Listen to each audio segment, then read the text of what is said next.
Hey, good news, I survived. I learned a lot of things. Some things went really well, and some things went really not well. Let's talk about it. So I woke up on Friday morning, the day before the race, kinda sick. Here comes the excuses. Shut up. I was a little worried about it, but when I woke up Saturday morning, I was fine. I still had a little bit, but I was feeling a lot better than I thought I was going to. With the help of a few pharmaceuticals, Tylenol, and cocaine. Ah, shit. The race is starting.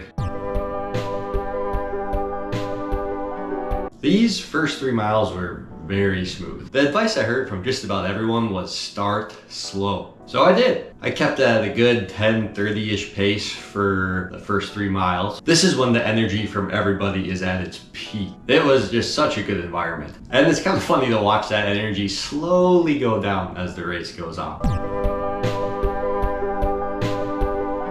Now this is when I started to get into a groove. Your heart rate gets up and you're like, all right, we're doing it. And I was keeping pretty much the same pace. I knew I wasn't really gonna go much faster than this, but I knew I could maintain this for a while. And also the weather was great. Overcast and cloudy and like 55 degrees. I really couldn't have asked for anything better. Rain was on the forecast, but as of right now, we were good.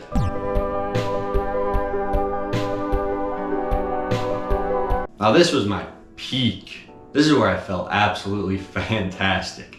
I wasn't really going any faster. I just felt so strong. I was so happy to be there, and I just felt really good. I was going to hit a block soon, but man, I just really didn't want to think about it. I just wanted to really enjoy the moment and where I was. And man, it's such a dumb mindset to have, to feel so good, and then in the back of your head, you're like, well, you're not gonna feel good for this much longer. Like, it's just such a bummer, and I'm really trying to work on that. Like, come on, just enjoy the moment. You've worked this hard to get here, and now you're doing it. Like, who cares if you fucking crash and burn? You're here right now doing the thing. It's gonna come regardless, so enjoy the moment while you can.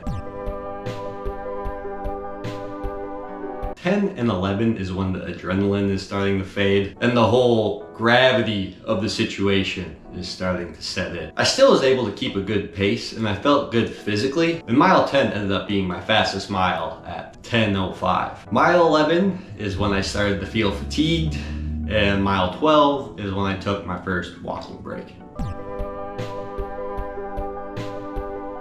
So if I were to graph this race on how I felt, the first 12 miles would have been a nice line going up. And here is when that nice line starts to go down. I was still feeling physically okay, but mentally it was starting to creep up on me. I started to get into my head. You could just quit. You got a long way to go. Damn, my nipples hurt. For me, this is when the adrenaline fully ran out. I was still keeping a good pace, and physically I still felt pretty good. But then mile 17 rolls around.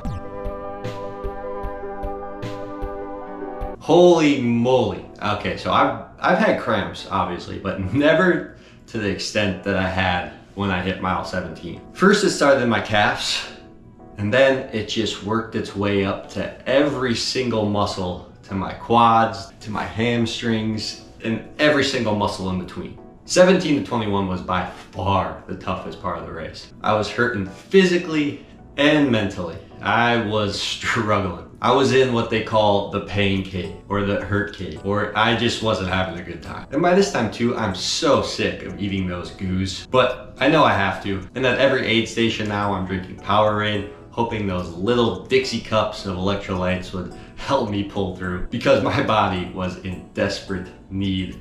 Everything was tightening up. It wasn't just my legs at this point, it was my abs, it was my lower back, it was just, everything hurt. So at this point of the race, it's run for a bit, wait till the cramps kind of start to creep in, then stop, walk for a bit, wait for the cramps to fade, and then run for a bit, wait for the cramps to hit, and so on and so forth. And that was kind of how the rest of the race went. But even with all that happening, miraculously, I was still able to keep my pace under 12 minutes.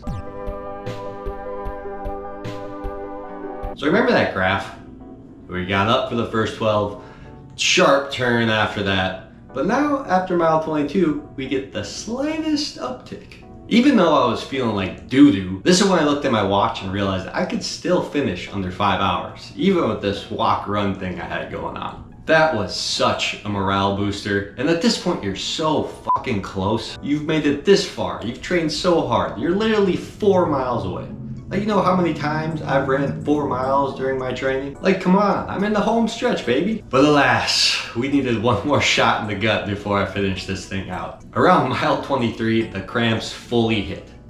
You know when you get cramps, first off, it's like a little twinge and they haven't really grabbed hold yet. Well, this is when they fully grabbed hold. And every single muscle in my leg just seized up. And I thought I was gonna fall over. I thought I was done. I thought that was it. They were gonna call me out of this place. But thankfully, after that happened, I was able to kind of hobble my way for a little bit. And thankfully, must have been all those electrolytes, must have been those few banana bites that I got. The cramps subsided and I was able to keep on going. At this point, it's all fight or flight, and I am on full fight mode. It's just one foot in front of the other. I'm gonna get there eventually. And I finally saw those balloons that signified the end of the race, and I ran that last 0.2 as hard as I could. And it was done. So I just wanted to go over some key takeaways that I got from running the marathon. First was salt, sodium, electrolytes. Because oh my God, I've never had cramps like that before. That just took over my entire body. So if I could avoid that as much as possible, yeah, that'd be great. This just comes from taking more supplements. I passed right by them when I was getting my goos. I saw them, I saw like the salt tablets. I was like, I don't need those. I've never cramped before. Well, I've also never ran the marathon before, but now I know to just completely overdo it with the sodium electrolytes before a race. The next thing was just, if you're not 100%, that's okay. When I woke up Friday morning, the day before the race, and felt sick, I thought it was over. I know I'm being dramatic, but really, I was like, wow, I'm gonna feel like crap tomorrow and I'm just not gonna wanna run. That may be the case sometimes, depending on things. So even though you're not feeling 100%, that's okay. You know, they invented painkillers for a reason. Don't abuse drugs, please. Even if you're not feeling 100%, you can still go out there and compete. And honestly, it's more impressive if you do. Adds more drama, adds more to the story. You've trained for this moment, you know what to expect. Just get out there and do the thing. My last takeaway was just enjoy the moment. And not to brag or anything, but this was a really cool thing I did. I had cancer last year, and then I ran a marathon. Like, come on. I need to enjoy that. And for some reason, for something in my brain is telling me not to, but I'm going to. And I really want to work on that for all my future races and future just whatever. I have this tendency to think of all the bad things, especially when things are going well. It's easy for me to think, oh, here comes the next bad thing to happen. When's the next bad thing gonna happen? During this race, it really made me take a step back and think, no, you did something cool, enjoy it, be proud of yourself, and let's keep going.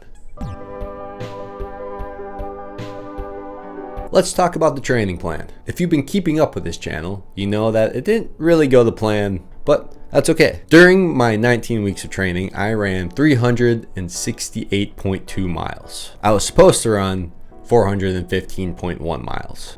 During those miles, I learned a few things. The first one being, as you can probably tell, it's okay to miss days. You're gonna miss days. I'm not a professional athlete. I have other things going on. I got work, social life. You know, just life happens, and it's okay as long as you don't make it a habit. If you skip one day, make sure in all your power to do it the next day, or just be really sure that you can carve out some time to make miles, even if you know you're not gonna have time to. It's okay to miss miles, but it's not okay to just give up. Next thing I learned was don't force it. If you're hurt, if you're tired, if it's just not feeling good, like go for a walk, work out, do something else. But if you're not feeling it, don't force it. It's just gonna hurt you more. And if you don't force it, it'll make those runs where you do feel good a lot better. Another thing is mix it up. Don't just run, especially if you're, feeling a little burnt out. There's plenty of other things to do that can keep you in good fitness. Biking, working out, swimming, literally anything that gets you breathing, gets you moving. my next training plan, I'm gonna make sure to incorporate a little bit more of that because I don't think I did enough. The last thing I wanted to touch on that I learned was eat more food, which is hard. I was supposed to eat around 3,000 calories a day, which is a lot of food and takes a lot of planning, really. Next training cycle, I'm really gonna try to keep a more organized list of what I should be eating, some meals I can throw together quick that will make sure I hit that calorie mark every week or close to. But yeah, I mean, that's it. That's the first marathon done. Crazy, man. Absolutely crazy. I'm not done yet. Running another marathon. October 6th, Twin Cities Marathon. Doing this whole thing again. Very excited. Only 12 weeks this time. So very soon, I will start that video series on training for that marathon. If you're here watching me, I love you to death. Thank you so much. As always, thank you for watching, and talk to you in the next one.